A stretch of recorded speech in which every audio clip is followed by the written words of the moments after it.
എൻ്റെ ക്രിസ്തീയ ശുശ്രൂഷയുടെ ആദ്യകാലത്ത് കട്രായിലായിരിക്കുന്ന സമയത്ത് പർവ്വതത്തിലേക്ക് ഒരു സുവിശേഷ യാത്ര പോയി. കാശ്മീരിലെ പർവ്വതങ്ങളിലൊക്കെ ആളുകൾ താമസമുണ്ട്. നല്ല മണ്ണുള്ളിടത്ത് 2 കുടുംബം, 5 കുടുംബം, 7 കുടുംബം, 10 കുടുംബം, 2 കുടുംബം, അങ്ങനെ ചെറിയ ചെറിയ കൊച്ചു കൊച്ചു ഗ്രാമങ്ങളാണ്. ഞാൻ അവിടെ ചെന്നപ്പോൾ കണ്ടു, ഒരു കാള, ഒരു മനുഷ്യൻ അയാളുടെ ഭാര്യ കാളയെ പൂട്ടുന്നു. ദരിദ്രനായ ഒരു മനുഷ്യൻ, ഒരൊറ്റ കാളയുടെ ഉടമസ്ഥൻ. അവരുടെ വീട്ടിലെ നില പരിതാപകരമായിരുന്നു. അവരുടെ മൂത്ത മകൻ സംസാർ ചന്ദ് എന്ന് പറയുന്ന കൊച്ചൻ ജനിച്ച ഡ്രസ്സിലാണ്, എന്ന് പറഞ്ഞാൽ തുണിയില്ലായിരുന്നു, ഒരു കൗവീനം പോലും ഇല്ലായിരുന്നു, നൂൽ വസ്ത്രമില്ലാതെ നിൽക്കുകയാണ്. അവനന്നൊരു 6-7 വയസ്സ് കാണും. അന്ന് അവിടെ ദൈവം വലിയൊരു അത്ഭുതം ചെയ്തു. അവൻ്റെ അമ്മ ഭൂതബാധിതയിൽ നിന്ന് സൗഖ്യമായി. ആ കൊച്ചൻ യേശുവിൽ വിശ്വാസമായി. കുറേ വർഷങ്ങൾ കഴിഞ്ഞു. അവന് 11 വയസ്സുള്ളപ്പോൾ എന്നെ കാണാനായിട്ട് ഏകദേശം 30 കിലോമീറ്റർ നടന്ന് എന്നെ കാണാൻ വന്നു.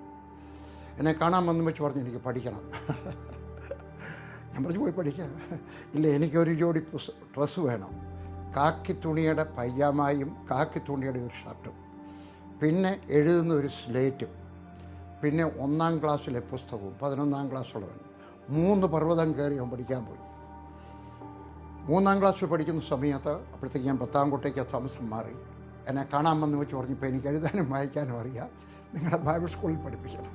ഞാൻ പറഞ്ഞു, സംസാർ ചന്ദേ, ഇവിടെ വരുന്നവരൊക്കെ പഠിത്തമുള്ളവരാണ്, അവരെ എളുപ്പം എഴുതിപ്പോവും, നിന്നെ ഇങ്ങനെ സാവധാനത്തിൽ.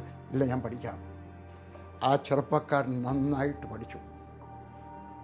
അവന് ഞങ്ങൾ സുവിശേഷ വേലക്കാരനായിട്ട് കാശ്മീരിലെ പർവ്വതങ്ങളിലേക്ക് അയച്ചു. ഇന്ന് സംസാർ ചന്ദ് 22 സഭയുടെ പാസ്റ്ററാണ്. ഉണ്ടാക്കിയ കഥയല്ല, ഒരു കൊച്ചിനെ പഠിപ്പിച്ചത് കാരണം. അവൻ മാത്രമല്ല, അവൻ്റെ കുടുംബത്തിൽ മുഴുവൻ പേരും ബാക്കിയുള്ളത് തുടർന്ന് പഠിച്ചു. അവൻ്റെ ഏറ്റവും ഇളയ അനുജൻ ഇന്നൊരു ഹൈസ്കൂൾ, ഗവൺമെൻറ് ഹൈസ്കൂളിൻ്റെ മാസ്റ്ററാണ്. നല്ല സുന്ദരമായിട്ട് ഇംഗ്ലീഷ് പറയും. എങ്ങനെ സംഭവിച്ചു? ഒരു കൊച്ചിനെ പഠിപ്പിച്ചതിനാൽ. ഞാനൊരാവശ്യം നിങ്ങളുടെയൊക്കെ പറയുകയാണ്.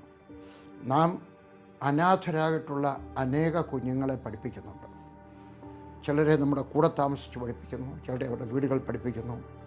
നിങ്ങളൊരു കുഞ്ഞിൻ്റെ ഈ സ്കൂൾ തുറക്കുന്ന സമയത്ത് അവർക്ക് ഷൂസ്, ഒരു പാൻറ്റ്, ഒരു ഷർട്ട്, ഒരു പുസ്തകങ്ങൾ, അവരുടെ ആവശ്യമായുള്ള പുസ്തകങ്ങൾ, ഇതെല്ലാം വാങ്ങിക്കാൻ സഹായിക്കുമോ?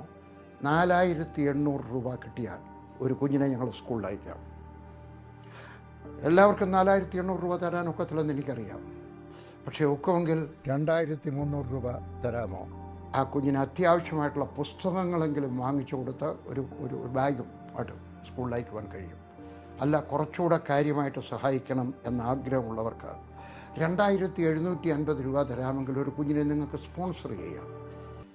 ഒരു കുടുംബം കരകയറ്റാനുള്ള ഒരു മാർഗ്ഗമാണ് ഞാൻ പറയുന്നത്. നശിച്ചു പോകേണ്ട ഒരു കുഞ്ഞിനെ, ഒരു പെൺകുട്ടിയെ, ഒരു ആൺകുട്ടിയെ മാന്യനാക്കി തീർക്കുന്ന ഒരു കാര്യം ഞാൻ പറയുകയാണ്. സഹായിച്ചാലും 1 രൂപ ഞങ്ങൾ എടുക്കത്തില്ല. വാക്ക് പറയാം, 1 രൂപ എടുക്കത്തില്ല.